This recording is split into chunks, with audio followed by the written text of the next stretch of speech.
जितने भी मिलिट्री हुक्मरान आए हैं, मैं तो जनरल बाजवा को 5th मिलिट्री रूलर काउंट करता हूं, क्योंकि 6 साल रहे। उस दौरान उन्होंने 5 वज़ीर आज़म को देखा आते जाते। ये तो रिकॉर्ड है, रिकॉर्ड है। 5 वज़ीर आज़म को देखा और पाकिस्तान की फौज के साथ क्या ज्यादतियां की, वो एक और दिन की कहानी है। फिर कंफ्यूज क्यों है इमरान खान साहब? कभी वो एक स्टेटमेंट देते हैं, कभी दूसरी देते हैं, कभी हुसैन हक्कानी को ले आते हैं, कभी मतलब मेरे ख्याल में ये हुआ कि इशू अमेरिका से था, वो यूक्रेन था। 24 फरवरी को जब वो लैंड किया मॉस्को में प्राइम मिनिस्टर इमरान खान, तो उनकी मीटिंग पुतिन से दोपहर को 3 बजे थी। सुबह उनको फोन आ गया वाशिंगटन से, मैं जेक सलेवन था शायद, नेशनल सिक्योरिटी एडवाइजर, कि उन्होंने कहा कि आप एहतजाजन, क्योंकि आपको पता नहीं कि इन्होंने हमला करना था, अटैक करना था यूक्रेन पर, तो आप एहतजाजन वापस चले जाए और दौरा मनसूख कर दें। तो वो उन्होंने मनसूख नहीं किया और वो वहाँ रहे। तो वो थोड़ी सी आप कह लें नाराज़गी थी, और जो डोनाल्ड लू ने वो नाराज़गी का इजहार भी किया एक निजी महफिल में पाकिस्तान सफ़ीर के साथ, जो इस वक्त फॉरेन सेक्रेटरी हैं, तो वो टाई इन कर गया जो इंटरनली पाकिस्तान की सूरत हाल में पहले ही डेवलप हो चुकी थी। तो बुनियादी वजह, बुनियादी कैटलिस्ट, बुनियादी चीज़ जो थी, जो जिसके ज़रिए उनकी रुखसती हुई, वो दाखिली था, बैरूनी नहीं था। हाँ, अमेरिका की कोशिश रहती है कभी कभी वो कू वगैरह के लिए। मेरे ख्याल में एक दफ़ा उन्होंने अयूब खान को निकालने की कोशिश की 1965 में चाइना की दोस्ती की वजह से, और एक दफ़ा वो मेरे ख्याल में 1992 में, अब लिखा भी है बेगम आबदा हुसैन ने अपनी किताब में पावर फेलियर में, कि जब जनरल आसिफ नवाज जंजुआ गए तो 1992 में अमेरिका, तो उन्होंने कहा कि अगर आप न्यूक्लियर प्रोग्राम रोल बैक करते हैं तो बेशक मिलिट्री टेक ओवर कर लें। ये डिक चेनी जो डिफेंस सेक्रेटरी था, उन्होंने कहा ऑन द रिकॉर्ड। और मेरे ख्याल में कुछ कोशिशें भी की गई और उसमें एक आगाज़ था, लेकिन बुनियादी तौर पर जो तब्दीली आती है जितनी भी, वो उसमें इंटरनल कॉजेज़ हुए हैं पाकिस्तान में। तो एक महज डॉक्यूमेंटेड अटैम्प्ट शायद हुई है कू डेटा की अमेरिका की तरफ से अयूब खान साहब के खिलाफ। उसमें जनरल आज़म को कहा गया कि आप लीड करें कोई ऑफिसर्स को अयूब को ओवरथ्रो करने के लिए, उसने इनकार कर दिया था। बल्कि उसने बता भी दिया अयूब खान साहब को कि ये अटेम्प्ट है, लेकिन हाँ, वो चाहते हैं, ख्वाहिश है, लेकिन वो पूरी नहीं हुई है। और that Imran Khan wasn't really popular with the Americans and with the westerners. लेकिन मेरे ख्याल में अमेरिका का इशू नहीं था। इमरान खान साहब was very popular with the Trump administration. He was not popular with the Biden administration. So ये वाज़े कर दें कि वो ट्रम्प एडमिनिस्ट्रेशन में तो बड़ा पॉपुलर था। उन्होंने कहा he's a fantastic guy, he's so popular, my wife wants to have a photograph with him. Kitchen भी दिखाया। उन्होंने कहा कि my wife Melania is a fan of yours, वो फोटो खिंचाना चाहती है आपके साथ। वो तो उसको he treated him like royalty. तो वो भी अमेरिकन प्रेसिडेंट था। So I think it was more an issue with Biden administration, not with the Trump administration. और अब भी देखो 2 लॉबियस्ट हैं उनके उधर पूरा।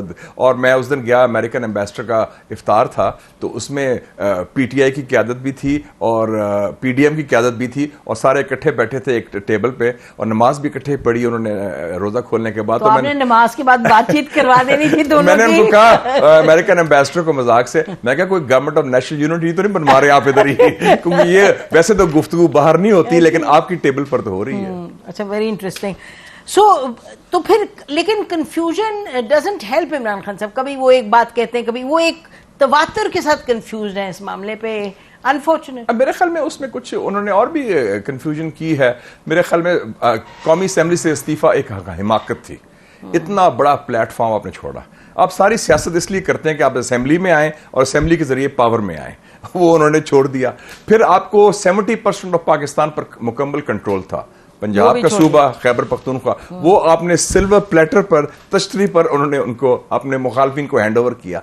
तो ये मुझे समझ नहीं आई इसकी मंतक। अच्छा, और आपने ये सुना है कि वो उन्होंने 2-3 मरतबा कहा कि मैंने मीटिंग की तमाम टॉप लॉयर से, उन्होंने कहा कि बिल्कुल इलेक्शन होंगे। ये भी तो एक नई याद बात रखें, है। बहुत बड़ी हिमाकत होती है। मैंने ये बात मियां साहब को भी कही थी कि आप सियासी फैसले कानूनदान से ना करें। बड़े सगीर की हिस्ट्री में सिर्फ 2 वकील रहे हैं जो ब्रिलियंट वकील थे, और हुसैन शहीद सोहरवर्दी, जो ब्रिलियंट पॉलिटिशियन भी थे, ब्रिलियंट वकील थे। बाकी वकला को सियासत नहीं आती, और वो कानूनी बात कर देंगे। और अगर उस पर आपने सियासत करनी है, भुट्टो साहब ने भी ये गलती की थी कि वो सारा वकला की बात मांगी। तो जब ट्रायल हो रहा था उनका, ट्रायल हो रहा था उस वक्त, ऑल्दो इट वाज जो भी था कैंगरू कोर्ट या शैम ट्रायल, बट वो it was a political thing. तो अच्छा, आपने वो मियां साहब ने भी वो एक कानूनी जंग लड़ी, हालांकि इशू पॉलिटिकल था। भुट्टो साहब ने भी कानूनी जंग लड़ी, हालांकि इशू पॉलिटिकल था। आपने भुट्टो साहब की बात कर दी, तो वो बड़ी दिलचस्प बात है कि ऑपरेशन फेयर प्ले मकसद ये था ना कि भाई 90 दिन के बाद इलेक्शंस करवाएंगे। तो वैन जुल्फकार अली भुट्टो साहब को बाहर निकाला, देखा तो इनकी पॉपुलैरिटी है, फिर the whole thing turned around ना।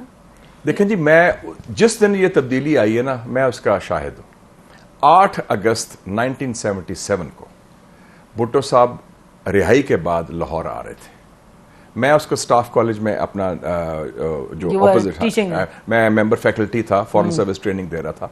तो मैंने देखा अपनी खिड़की से बाहर कि काफी काफिला टोला जा रहा है towards the airport. Mall road में है ना वो ऑपोजिट। मैंने अपने बंदे से पूछा, मैं क्या ये लोग जा रहे हैं, कोई शायद मैं कोई उर्स है या क्या है, कोई लोग उसने कोई जुमेरात था शायद। तो उन्होंने कहा नहीं, भुट्टो साहब आज आ रहे हैं और उनको लेने जा रहे हैं। वॉक करके माल रोड से लोग जा रहे थे।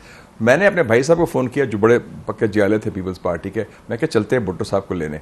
उसको तो मैं देखा तो उन्होंने, मैं गया और उधर वो आरिफ निजामी साहब भी थे और लोग भी थे, बल्कि उधर उन्होंने लाठीचार्ज किया, टीयर गैसिंग की, और भुट्टो साहब को उन्होंने पिछले दरवाजे से निकाल के ले गए।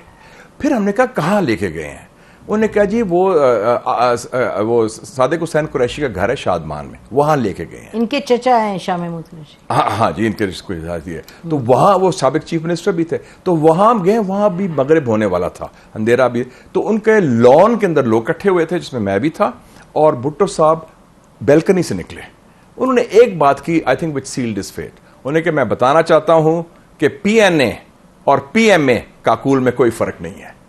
वो ही said that? ये पहली दफा ये हाँ, मैं खुद सुना था। PNA और PMA में, PMA काकूल है, PNA पाकिस्तान है, इसमें कोई फर्क नहीं।